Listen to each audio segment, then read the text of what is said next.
My dear viewers and learners, welcome, নমস্কাৰ। তৃতীয় শ্ৰেণীৰ আমাৰ গণিত নতুন পাঠ্যপুথি পাৰ্ট 2 আকৃতি।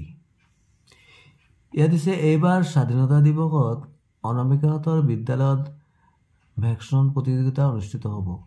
পূজা বাইদেৱে পঞ্চম শ্ৰেণীৰ শিক্ষাৰ্থীসকলক কিছুমান মুখা প্ৰস্তুত কৰি আনিবলৈ ক'লে। অনামিকা, ৰাজীৱৰ, দৰ্শনা আৰু আব্ৰাহামে একেলগ হৈ ঘৰতে মুখা প্ৰস্তুত কৰা কামত ব্যস্ত হ'ল। মই এই বাকচটোত বাঘৰ মুখা লগাইছোঁ বাকচটোত। এই বাকচটোৰ এটা আকৃতি আছে, হয়নে? এটা অনামিকাই কৈছে, তাৰপিছত দৰ্শনাই কৈছে আয়তীয় ঘনকত মই গড়ৰ মুখা লগাই আছোঁ। এইটো হ'ল আয়তীয় ঘনক। ইয়াত দিছে এয়া চোৱা মই হৰিণাৰ মুখা সাজিছোঁ। হৰিণাৰ মুখা এইটো কেনেকৈ ধৰণৰ লাগিছে? এইটো শংকু আকৃতি বুলি কয়, ৰাজীৱ বুলি কৈছে। মই এই চুংগাটো লৈছোঁ, ইয়াত কি আঁকিব পাৰোঁ চাওঁচোন। এইটো চুংগ আকৃতিৰ আব্ৰাহামে লৈছে।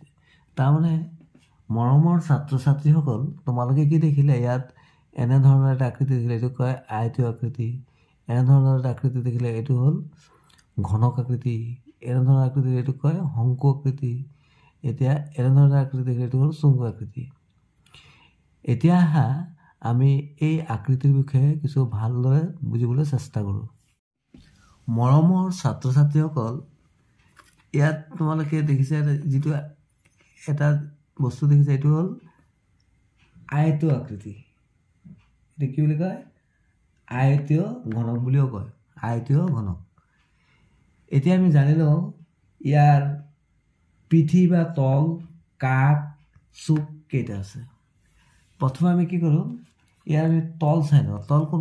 এইটো তল বুলি কয়। এতিয়া এইটো দেখিবলৈ এখন তল, দুখন, তিনিখন, এনেদৰে ৰাখিব। আকৌ এনেদৰে 4খন, তাৰপিছত এইদৰে ৰাখিব 5খন, এইদৰে ৰাখিব 6খন। তাৰমানে আয়তীয় ঘনকৰ কেইখন তল আছে? 6খন তল আছে। তল বা আমি কি বুলি কওঁ? এইটো পিঠি। আকৌ এবাৰ দেখাই দিছোঁ, এইটো এটা আৰু এইটো এটা, দুটা, এইটো এটা, তিনিটা, এইটো এটা, চাৰিটা, এইদৰে এটা, 5টা, এইদৰে এটা, 6টা। মৰমৰ ছাত্ৰ ছাত্ৰীসকল, তোমালোকে এনেধৰণৰ আয়তীয় ঘনক আকৃতিৰ বস্তু তোমালোকে ঘৰত দেখিছানে? তোমালোকে নিশ্চয় দেখিছা। তোমালোকৰ মেচ বাকচটো, এইদৰে তোমালোকৰ জ্যামিতি বাকচটো, হয় নাই? এইবিলাক হ'ল সকলো আয়তীয় ঘনক। আৰু তোমালোকে আৰু কি বস্তু আয়তীয় ঘনক আকৃতিৰ কি বস্তু দেখিছা তোমালোকে লিখিবলৈ যত্ন কৰিবাচোন। এতিয়া আমি আয়তীয় আকৃতি অৰ্থাৎ আয়তীয় ঘনকৰ আমি তল কেইখন পালোঁ? 6খন। এতিয়া চুক কেইখন আছে? চুক কেইটা আছে? 1, 2, 3, 4, 5, 6, 7, 8টা আছে। চুক আছে 8টা। আৰু কাষ কেইটা আছে? 1, 2,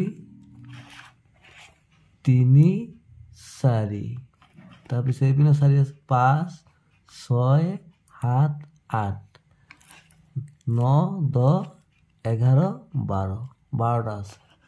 তাৰমানে আয়তীয় ঘনকৰ তল 6খন, তল বা পিঠি 6খন, আৰু চুক 8টা, আৰু কাষ 12টা।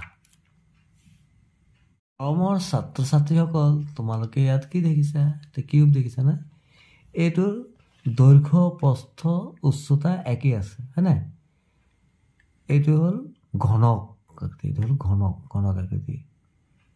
তোমালোকে যে লুডু খেলা, লুডুৰ গুটিটো যে, সেইটো হ'ল ঘনক, হয় নাই? এইটোৰ চাওঁ আমি তল কেইখন আছে? 1, 2, 3, 4, 5, 6, 1, 2, 3, 4, 5, 6, 6খন তল আছে, হয় নাই? আৰু চুক কেইটা আছে?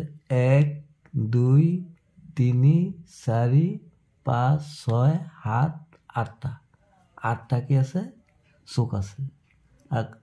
আৰু কাষ কেইটা আছে? এইটো হ'ল কাষ।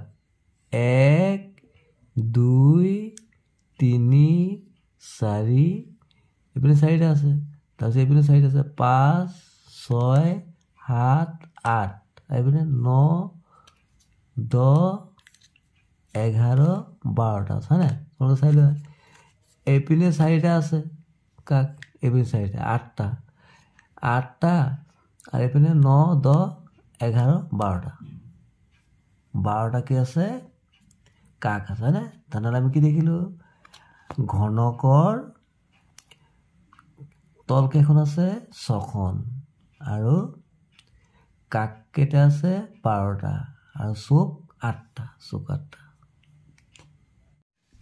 তোমালোকে ইয়াত এটা বস্তু দেখিছা গাজৰ হয় না এইটো হ'ল শংকু আকৃতিৰ এই শংকু আকৃতিৰ বস্তু এইটো এটা শংকু আকৃতি ইয়াত তল কেইটা আছে তল আছে এটা আৰু এইটো এটা বক্ৰতল দুটা হয় না তল দুখন আছে তল আছে কেইখন দুখন আছে তল বা পিঠি বুলি কয় এইটো এটা আৰু এইটো এটা এনেকৈ ৰাখিব পাৰোঁ এনেকৈ ৰাখিব পাৰোঁ এইটো ভালকৈ কাটিব হ'লে এনেকৈ ৰাখিব পাৰোঁ আৰু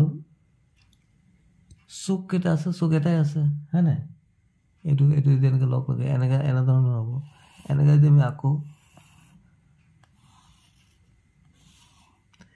চুক এটাই আছে হয় নাই আৰু কাক কেইটা আছে ইয়াৰ কাক আছে এটাই আছে এইটো এইটো এইটো কাক কেইটা আছে এটাই আছে তাৰমানে শংকু আকৃতিৰ পিঠি বা তল দুখন কাক এটা আৰু চুক এটা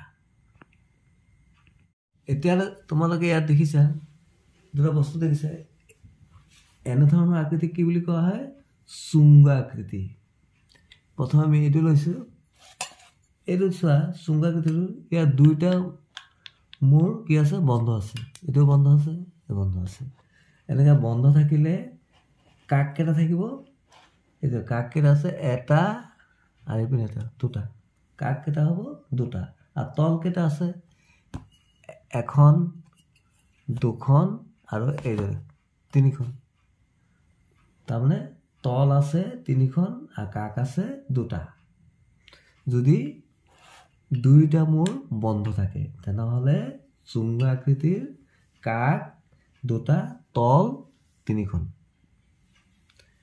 কিন্তু যদি চুংগাটোৰ এটা মূৰ বন্ধ থাকে আনটো মূৰ খোলা থাকে তেনেহ'লে কাক কেইটা হ'ব এটা কাকটো এইটো এটা কাক এটা দুটা কাক দুটাই হ'ব কিন্তু তল কেইটা হ'ব এটা আৰু এটা তল কেইখন হ'ব দুখন যদি চুংগাটোৰ এটা মূৰ বন্ধ থাকে তেন্তে কাক হ'ব দুটা আৰু তল কেইখন হ'ব দুখন হ'ব মৰমৰ ছাত্ৰ ছাত্ৰীসকল এই চুংগ আকৃতিৰ বস্তুত চুক থাকেনে চুক নাই চুংগ আকৃতিৰ বস্তুত কোনো চুক নাই তোমালোকে কি দেখিছা এটা বল দেখিছা হয় নাই এইটো হ'ল গোলাকৃতি বস্তু এই গোলাকৃতিৰ বস্তুৰ কি থাকে তলে এখন থাকে কিন্তু এখনেই তল আছে যেনেকৈ এখনেই তল আছে আৰু ইয়াৰ চুকো নাই কাকো নাই এতিয়া তোমালোকে ইয়াত দিছে চিন্তা কৰি কোৱা অনামিকাৰ হাতত থকা বাকচটো কি আকৃতিৰ অনামিকাৰ হাতত যে বাকচটো আছে ইয়াৰ দিক প্ৰস্থ বহল একেই আছে এইটো হ'ল ঘনক আকৃতি তেনেহ'লে অনামিকাৰ হাতত থকা বাকচটো ঘনক আকৃতিৰ হৈছে ৰাজীৱলে হৰিণাৰ মুখা সাজিবলৈ কোনটো আকৃতি ব্যৱহাৰ কৰিছে এই ৰাজীৱল না এইটো হ'ল আমি ইতিমধ্যে পাইছোঁ এইটো হ'ল কি বুলি কয় শংকু আকৃতি তেনেহ'লে ৰাজীৱলে হৰিণাৰ মুখা সাজিবলৈ শংকু আকৃতিৰ ব্যৱহাৰ কৰিছে ইয়াত দিছে তোমালোকে বিদ্যালয়ত ভেকশ্যন প্ৰতিযোগিতাত কিহৰ ভাগ লোৱা এতিয়া তোমালোকে নিজৰ বিদ্যালয়ত কিহৰ ভাগ লোৱা তোমালোকে নিজেই ক'বা শেষত হৈছে চুংগ আকৃতিত কিহৰ মুখা সাজিব পাৰিবা এই চুংগ আকৃতিত কিহৰ মুখা সাজিব পাৰিবা তোমালোকে ভাবিবাচোন ইয়াত দিছে তলৰ বস্তুবোৰ ত্ৰিমাত্ৰিক আকৃতিৰ লগত আঁচ টানি মিলোৱা ত্ৰিমাত্ৰিক মানে কি যাৰ কি আছে দৈৰ্ঘ্য প্ৰস্থ উচ্চতা আছে যাক আমি চুব পাৰি এইবিলাকে হ'ল ত্ৰিমাত্ৰিক আকৃতি এতিয়া বস্তু দিছে না এইটোৰ লগত কোনটো মিলিব এই বস্তুটো কেনেকৈ গোলাকৃতিটো কোনটো এইটোৰ লগত মিলিব হয় নাই আৰু ক'ত আছে এই গোলকটোৰ লগত মিলিব গোলাকৃতি এই তিনিটা এইটো হ'ল চুংগাকৃতি হয় নাই চুংগাকৃতিলৈ কোনটো মিলিব এইটো চুংগা আৰু চুংগাকৃতি কোনটো আছে আৰু এইটো হয় নাই এইটো কিতাপটো কি কিতাপটোতো আয়ত আকৃতি আয়ত ঘনক কোনটো এইটো আয়ত ঘনক আৰু এইপিনে এইটাটো হ'ল আয়ত ঘনক হয় নাই এইটো চুংগাকৃতি তেনেহ'লে এইটোৰ লগত কোনটো মিলিব এইটোৰ লগত এইটো চুংগাকৃতি দিছে এইটোৰ লগত নিমিলিব পিছত এইটো হ'ল শংকু কোনটো বোলে এইটো শংকু আৰু এই শংকুটো এইটো তেনেহ'লে এই যে ঘনকটো দিছে ঘনকটো এইটো মিলিব হয় নাই ইয়াত দিয়া নাই ঘনক এতিয়া আমি শিকিছিলোঁ এইটো হ'ল আয়তীয় ঘনক ইয়াৰ এই যে এইকেইটা কয় তল আমি তল কেইখন পাইছিলোঁ 6খন আৰু কাক কেইটা পাইছিলোঁ এইদৰে কাক পাইছিলোঁ আমি 12টা আৰু চুক কেইটা পাইছিলোঁ ইয়াত দুটা 4টা ইয়াত দুটা 6টা ইয়াত দুটা 8টা চুক পাইছিলোঁ চুক 8টা কাক 12টা আৰু তল বা পিঠি 6খন মৰমৰ ছাত্ৰ ছাত্ৰীসকল ইয়াত দিছে তালিকাখন পূৰ কৰা ইয়াত দিছে আকৃতি ইয়াত দিছে আকৃতিৰ নাম ইয়াত কাষৰ সংখ্যা চুকৰ সংখ্যা তল বা পিঠিৰ সংখ্যা এই যে এইটো কি আকৃতি প্ৰথমটো আমি চালোঁ এইটো হ'ল কি আয়তীয় ঘনক ইয়াত কি লিখিবা আয়তীয় ঘনক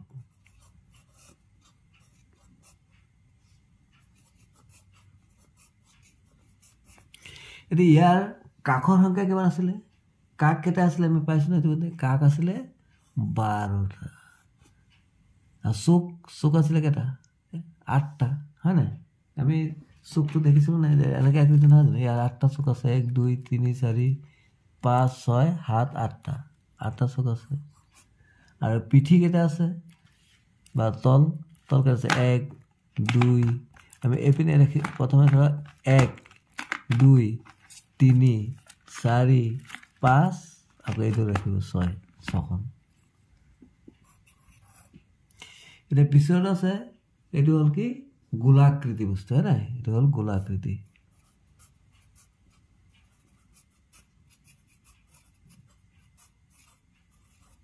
ইয়াৰ কাক আছে নেকি ইয়াত কাক নাই এইটো নাই বা শূন্য লিখিলে হ'ব না নাই লিখিলে হ'ব চুক আছে নেকি চুকো নাই আৰু তল কেইটা এখনেই আছে তল আমি পাইছিলোঁ নাই ইতিমধ্যে এই যে গোলাকৃতি তল এখনেই আছে যেনেকৈ কৰি এনেকৈ থাকিলে এনেকৈ তল কি হ'ব এখন এতিয়া পিছৰটো এইটো হ'ল কি আকৃতি ঘনক দৈৰ্ঘ্য বস্তু উচ্চতা ঘনক ইয়াৰ কাক কেইটা আছে ইয়াত আমি কাক পাইছিলোঁ নাই ইয়াত কেইটা কাক আছে ইয়াত 1 2 3 4 এইপিনে 4 8 9 10 11 12 ইয়াৰ কাষৰ সংখ্যা 12 আৰু চুক 1 2 3 4 5 6 7 8টা আৰু তল 1 2 3 4 5 6 তল আছে 6খন এতিয়া পিছৰ বস্তুটো আমি দেখিলোঁ এইটো হ'ল শংকু আকৃতি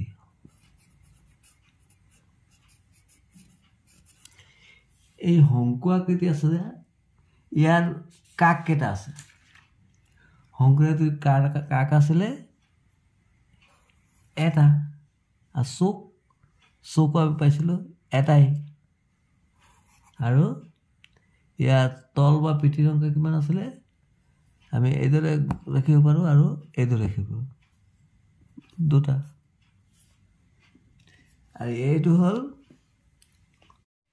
হ'ল চুংগাকৃতি যদি আমি ধৰি লওঁ ইয়াৰ দুইটা মূৰ বন্ধ তেনেহ'লে ইয়াৰ কাক কেইটা হ'ব কাক হ'ব দুটা আৰু তল চুক কেইটা হ'ব এইটো লিখিলোঁ আমি চুংগা বুলি লিখি লওঁ ইয়াৰ কাক কেইটা আছে দুটা আৰু চুক ইয়াততো চুক নাই তেনেহ'লে চুংগাৰটো চুক নাথাকে আমি শূন্য লিখি দিলোঁ আৰু তল বা পিঠিৰ সংখ্যা ইয়াত কেইখন হ'ব 3খন আমি পাইছিলোঁ না এতিয়া এইটো যদি ধৰোঁ যদি 2 পৰা বন্ধ ধৰোঁ তেনেহ'লে আমি কি দেখিলোঁ কাক এইটো এইটো ৰাউণ্ড এটা এইপিনে এটা 2টা আৰু চুকটো নাই আৰু তল বা পিঠি 1 2 আৰু এইটো এটা 3 ভিডিঅ'টো চোৱাৰ বাবে সকলোলৈ ধন্যবাদ থাকিল ইয়াৰ পৰৱৰ্তী ভিডিঅ'ত 22 নং পেজৰ পৰা বুজাবলৈ চেষ্টা কৰা হ'ব থেংক ইউ so much